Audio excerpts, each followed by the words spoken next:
अस्सलाम वालेकुम स्टूडेंट्स, मैं हूं मुदस्सर बशीर और आप सबको BFA यूनिवर्स में खुश आमदीद। स्टूडेंट्स, आज के लेक्चर में हम इस एक्सरसाइज का जो ये क्वेश्चन नंबर 1 है, इसके फर्स्ट 2 पार्ट करेंगे और थोड़ा तफसील से मैं इनको समझा दूंगा ताकि फिर आगे चलकर अगर ये बार बार हमारे सामने आते रहें तो फिर परेशान हमें ना करें। क्वेश्चन नंबर 1 की जानिब बढ़ते हैं। सेम क्वेश्चन है पिछले क्वेश्चनों की तरह जो कि हम 2.1 में करते आ रहे हैं। यहाँ भी हमें वही कहा गया है कि आपने एक क्वेश्चन है, इसको डेरिवेट आपने करना है लेकिन बाय डेफिनेशन, यानी वही फर्स्ट प्रिंसिपल के तहत करना है। इसका आपको तरीका तो पहले से ही पता है, आपने उसी मेथड के तहत आगे चलते चले जाना है। तो आप जैसे हमेशा करते हैं, लेकिन इसमें थोड़ी सी एक बात आएगी तो वो मैं साथ साथ आपको दिखाता हूँ कि क्या पॉइंट आता है। सबसे पहले तो आपने लेट कर लेना, जैसे पहले करते हैं। आपने कहना let y is equal to, इसका आपने नाम रख देना कि ax plus b whole cube. उसके बाद आपको पता है आप y प्लस डेल्टा y करते होते हैं, हमेशा यही असूल है हमारा। तो हम x की जगह x प्लस डेल्टा x करेंगे प्लस b करेंगे और फिर उसी तरह होल क्यूब है। और अगला स्टेप भी आप जानते हैं कि उसमें ये वाला y उधर चला जाया करता है और साथ साथ यहाँ अंदर मैं इसको कंप्लीट भी कर लेता हूँ कि ये ax हो जाएगा और ये a डेल्टा x हो जाएगा, प्लस b है मेरे पास और वो वाला y उधर आकर माइनस हो चुका है। जो अगला स्टेप है वो कुछ इस तरह से है कि मुझे पता है y actually ax plus b है, तो मैं यहाँ भी ax प्लस b इकट्ठा कर लेता हूँ, इसकी ज़रा तरतीब मैं सेट कर लेता हूँ और वो जो a डेल्टा x है वो मैं आगे भेज देता हूँ, माइनस y की जगह उसकी वैल्यू लगा देता हूँ ax plus b whole cube. पुराना तरीका वही सेम, हम y लाते हैं, उसके बाद हम इसको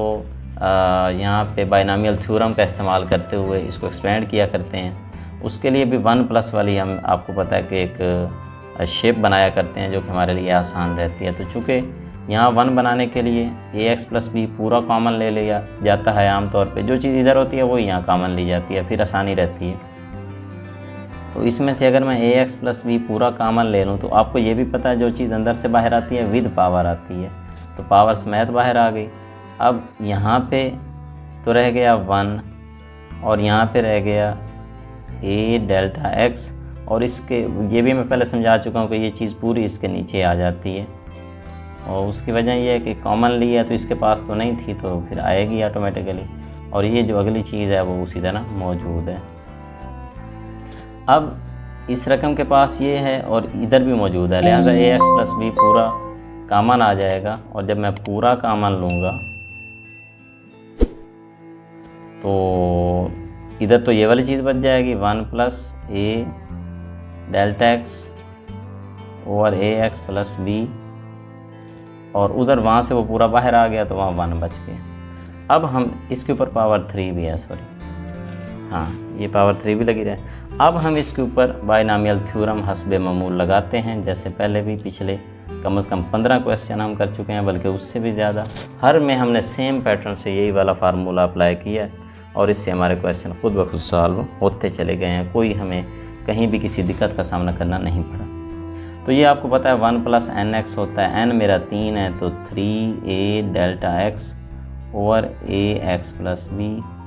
प्लस आगे n into n minus 1 over 2 factorial, और फिर इसका स्क्वायर होता है। मैं अगर डायरेक्ट लिख दूँ इसका भी स्क्वायर, इसका भी स्क्वायर और नीचे वाली टर्म का भी स्क्वायर, यानी वो पूरे x का स्क्वायर बन गया। जब इस पूरे का स्क्वायर लेना था तो ये भी स्क्वायर, ये भी स्क्वायर और ये पूरा भी स्क्वायर,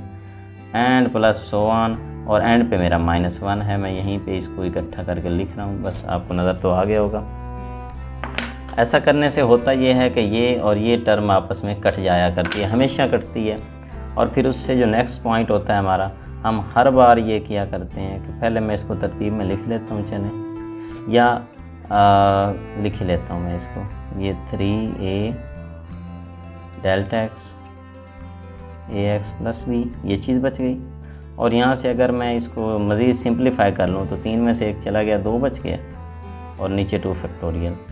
और यहाँ पे a square delta x square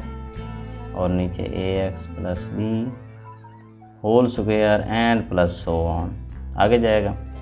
अब हमेशा की तरह यहाँ भी ये है कि हम डेल्टा x कॉमन लिया करते हैं, और अगर मैं यहाँ से डेल्टा x कॉमन ले लूँ ये डेल्टा एक्स कॉमन आ जाएगा,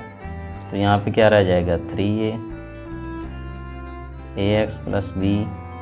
प्लस, अगर इसको मज़ीद शार्ट कर देते हैं 3 2 6, नीचे 2 फैक्टोरियल और ये a स्क्वायर, और यहाँ से डेल्टा एक्स क्योंकि बाहर चला गया, यहाँ 2 हैं तो एक डेल्टा एक्स बच गया, और ax plus B whole square उसी तरह प्लस 100 अगली टर्म में उसी तरह। अच्छा, मैं दोबारा से रिवाइज़ करवाता जाऊँ कि डेल्टा एक्स हम इसलिए कॉमन लेते हैं क्योंकि हमें डेल्टा एक्स से डिवाइड करना है, क्योंकि हमारी डेरिवेटिव की डेफिनेशन ही ये थी कि ये पार्शियल वाई और पार्शियल एक्स होता है, स्मॉल वैल्यूज़ होती हैं वेरी, इनके ऊपर जब हम लिमिट अप्लाई करते हैं वेरी स्मॉल तो वो D Y over D X बन जाता है। तो इसलिए मुझे नीचे डेल्टा एक्स चाहिए और मैं डेल्टा एक्स दैट्स वाई वहाँ से कॉमन ले रहा हूँ, ताकि मुझे बाद में इधर जब मैं डिवाइड करूँ तो इधर भी डिवाइड करूँगा वो कट जाएगा, क्योंकि मुझे बाद में डेल्टा एक्स अप्रोच टू करना है 0, और अगर इधर भी नीचे डेल्टा एक्स होगा तो नीचे 0 होगा तो अनडिफाइंड फॉर्म बन जाएगी, और अगर मैंने ऊपर से डेल्टा एक्स कॉमन लिया होगा तो उससे मैं नीचे वाला काट दिया करता हूँ। तो मैं वैसे लिखने की बजाय मैं डायरेक्ट ये स्टेप कर रहा हूँ, आप लिखेंगे dividing both sides by delta x. बहरहाल मैं इधर भी डेल्टा एक्स और इधर भी डेल्टा एक्स से डिवाइड कर रहा हूँ। इधर तो मुझे ज़रूरत है और इधर जो हुआ वो कट गया क्योंकि मैं ऊपर से डेल्टा एक्स कॉमन लेकर आ चुका था। तो जैसे ही मेरे पास ये पॉइंट आया, इसको मैं आगे लेकर चलता हूँ। ये जो चीज़ है डेल्टा वाई और डेल्टा एक्स, इधर तो मेरे पास अब बचा हुआ है A X plus B whole cube, और इसके साथ ये तो कट चुका है, बाकी ये चीज़ बच चुकी है 3a नीचे ए एक्स प्लस बी, और इससे आगे बढ़ते हैं 6/2 फैक्टोरियल, ये चीज़ मैंने लिखी है, और आगे ये वाली चीज़ भी साथ लिखना, ए स्क्वायर डेल्टा एक्स नीचे A X plus B whole square plus so on, ऐसे हो गया। अब आप जानते हैं कि अगला स्टेप हमारा लिमिट वाला होता है, टेकिंग लिमिट, वो मैं लिख देता हूँ। चलें, limit delta X approach to 0। तो जैसे ही ये मैं अप्रोच टू 0 करवाऊँगा तो इधर भी लिमिट अप्लाई कर दूँगा, लिमिट, और ये वाली डेल्टा वाई और डेल्टा एक्स पे उस तरफ भी लिमिट अप्लाई होगी, limit delta X approach to 0 A X plus B whole cube, और जो आगे वाली रकम है उसके ऊपर भी उसी तरह ये अप्लाई होगा प्लस हो। अब आप देखें, आपको पता है कि इधर लिमिट अप्लाई होती है तो ये वेरी स्मॉल चेंज हो जाती है, जिसको हम डी वाई और डी एक्स कहा करते हैं, लेकिन जब इधर अप्लाई होती है तो जहाँ जहाँ डेल्टा एक्स मौजूद होगा वो वाली टर्म हमारी सिफर हो जाती है। तो पहली टर्म तो एज इट उसी तरह आ जाएगी, ये वाली टर्म भी एज इट उसी तरह ही आ जाएगी, क्योंकि उसकी वजह यह है कि इसके पास डेल्टा एक्स नहीं है। अलबत्ता इस टर्म के पास डेल्टा एक्स है, ये सिफर होगी, और ये सिफर होगी तो इससे अगली हर टर्म के पास डेल्टा मौजूद है, दैट्स वाई अगली हर टर्म सिफर हो जाएगी, और यूँ डी वाई और डी एक्स का जो जवाब होगा वो ए एक्स प्लस बी इंटू 3 ऊपर 3a नीचे ए एक्स प्लस बी के बराबर हो जाएगा, यानी ये वाली टर्म मेरे पास आ जाएगी। इसको अगर मैं मज़ीद थोड़ा सा एलेबोरेट करूँ तो ये इस तरह बनेगा, जो मेरे पास ये ए एक्स वो 3 है, और अगर इसको मैं शुरू में लिख लूँ, मैं एक इसका स्केच भी साथ साथ बनाता चलता हूँ ताकि आपको थोड़ा आइडिया भी हो, वो जो मैं साथ साथ हर बार आपको दिखाता आ रहा हूँ कि वो आंसर बनता कैसे है। तो 3 ये वाला मैं शुरू में लिख लेता हूँ, आगे मैं ये टर्म लिख लेता हूँ ए एक्स प्लस बी, और ऊपर वाला 3, और ये जो टर्म नीचे है मेरी, अगर इसको मैं नीचे से ऊपर ले जाऊँगा, क्योंकि नीचे तो इसकी पावर 1 है, नीचे से ऊपर ले जाऊँगा तो पावर हो जाएगी -1, और साथ कौन आएगा, ए आ जाएगा। ये मेरा एक्चुअली यहाँ पे आंसर है। अब आप इस पर थोड़ा सा गौर करें कि ये जवाब कैसे आया, क्योंकि इससे पहले हमारे पास जितने क्वेश्चन आ रहे थे, मसलन एक क्वेश्चन आया था x की पावर 7, और मुझे उसका जब डेरिवेटिव निकालना था तो उसका फाइनल आंसर इस तरह आया था कि ये 7 पहले साइड पे आ गया था और फिर 7 में से एक माइनस हो गया था। लेकिन ज़रा अब क्या, अब मैं देखता हूँ कि क्वेश्चन मेरा क्या था, क्वेश्चन पे है, ये मेरा क्वेश्चन था A X plus B whole raise power 3। तो अब की बार भी 3 तो साइड पे आया है, और 3 में से एक माइनस भी हुआ है, जैसे वो 7 आता था और माइनस आता। लेकिन अब एक नई बात ये आई है कि एक चीज़ इजाफी भी आई है, और इजाफी चीज़ वाला कौन सी निकली है, ये जो ax प्लस बी वाला, यहाँ पे x के साथ जो कुछ लगा हुआ था वो बाहर भी निकल आया, यानी ये एक बड़ी एक्स्ट्रा चीज़ हमारे पास आई है। तो ये आपने अभी नोट करनी है कि पैटर्न अभी भी वही फॉलो हुआ है, यानी वो जो हम एक पावर वाला रूल बना रहे थे कि पावर जब ऐसे आती है तो फिर उसमें से एक माइनस होता है, अब भी वही काम हुआ है। अलबत्ता उसमें से जो अंतर की रकम है, हम कह रहे हैं कि यहाँ से उसने x को स्किप किया है, b भी स्किप कर दिया और सिर्फ a उसने कैच कर लिया। हम आगे चलकर अगले क्वेश्चन में भी देखेंगे कि उनमें ये क्या करता है, और फिर आहिस्ता आहिस्ता हम एक फार्मूले की जानिब बढ़ेंगे, जो मैं इसलिए आपको बार बार दिखाता जा रहा हूँ, जो पावर रूल है। तो आपने अभी से उसको देखते जाना है कि एक्चुअली पावर रूल ड्राइव कहाँ से हुआ। हम इसी बाई डेफिनेशन वाले फार्मूले से, बाद में हम डायरेक्ट आंसर निकाला करेंगे। यानी x7 वाले को बाई डेफिनेशन करता तो कितना लंबा होना था, लेकिन अगर ऐसे ही करके जवाब निकालो तो फौरी जवाब है। तो यहाँ भी अब मेरा आंसर तो एंड पे आ चुका, लेकिन अगर मुझे शुरू से ही पता होता तो मैं डायरेक्ट 3 इधर भेजता, 3 में से माइनस और ये वाला ये बार रख देता। और अगर वाकई हर बार ऐसे होना तो हम अगला सवाल करते हैं और फिर हम मज़ीद चेक करते हैं कि वाकई ऐसे होता है। तो अभी मेरा जो आंसर आ चुका है वो कुछ इस तरह से है और आगे ए है, और अगर इस ए को मैं इसके साथ मिला दूँ मज़ीद इसको सही लिखने के लिए, तो 3 और ए इकट्ठे लिखे जाएंगे और फिर ax प्लस बी और ऊपर स्क्वायर, ये मेरे पास इस सवाल का आंसर है। लेकिन इस पॉइंट पे आपने अभी गौर करना है कि ये वाला था तो हमारा बाय डेफिनेशन फर्स्ट प्रिंसिपल से क्वेश्चन, लेकिन एक्चुअली जो रिज़ल्ट निकल रहा है वो बिल्कुल उसी पैटर्न से निकल रहा है जिस पैटर्न से हमने पिछले 15 से ज़्यादा क्वेश्चन किए हैं। और हर बार ऐसे ही होता है कि पावर इधर आती है, पावर में से माइनस होता है, लेकिन अब की बार ये एक नई चीज़ आई है कि अंदर वाले चीज़ों में से ये जो कांस्टेंट x के साथ लगा हुआ था वो कांस्टेंट बाहर भी आ गया है। अगला क्वेश्चन देखते हैं कि उसमें क्या होता है। ये वाला क्वेश्चन मैंने पहले से ही हल कर दिया है, जस्ट मैं आपको दिखाता हूँ और फिर हम इसका भी वो पॉइंट देखते हैं कि यहाँ भी क्या हो रहा है। एक्चुअली मैं गौर करूँ यहाँ पे क्वेश्चन है 2x plus 5 whole raised power 5 और इसको भी बाय डेफिनेशन मुझे सॉल्व करने को कहा गया। पहला तरीका तो वही है कि y प्लस डेल्टा y करूँ, इधर x की जगह x प्लस डेल्टा x करूँ, प्लस 5 है, ठीक है, और फिर मैं y उधर ले गया और चूँकि y मेरा 2x प्लस 5 है तो ये 5 और 2x आपस में मिला लूँगा, बल्कि पहले दो को अंदर मल्टीप्लाई कर लूँगा, 2x और 2 डेल्टा x हो जाएगा। और उसके बाद y की वैल्यू भी लग गई और 5 और 2x आपस में मिला लिया मैंने और ये 2 डेल्टा x आगे रख लिया।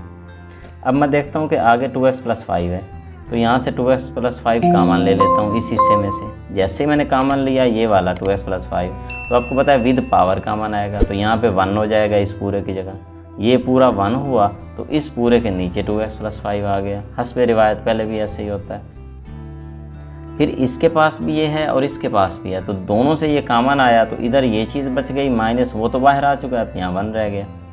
बाइनामियल थ्योरम आपको पता है, वो कहता है 1 प्लस एन एक्स, एन से मुराद 5 है और x का मतलब ये पूरी रकम है 2 delta x over this, plus N into N minus 1 over 2 factorial और ये रकम उसका स्क्वायर एंड सो ऑन और एंड पे -1, और ये 1 और -1 आपस में हमेशा की तरह एक बार फिर कट गए। अब यहाँ पे इसको मैंने एलेबोरेट कर दिया कि 5 इंटू 2 10 कर दिया, 10 delta x over this, plus 5 में से 1 निकल गया 4 रह गया,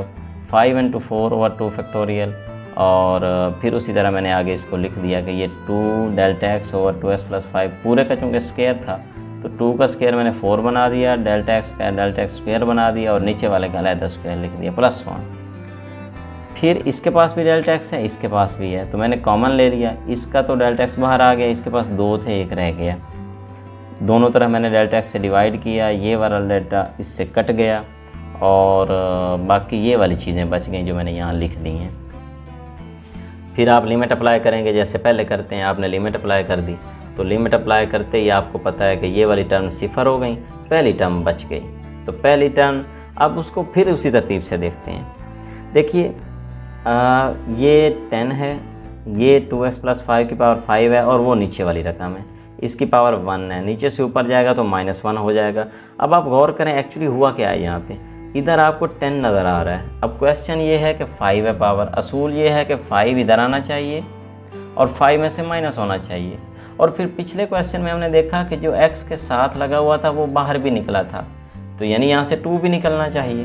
तो 5 इधर आएगा 2 बाहर निकलेगा, तो यहाँ एक्चुअली जो आपको 10 नज़र आ रहा है वो उसी वजह से नज़र आ रहा है कि वो जो 2 यहाँ से बाहर निकलेगा वो 2 और ये वाला 5 तो 10 यहाँ इकट्ठे लिख दिए मैंने।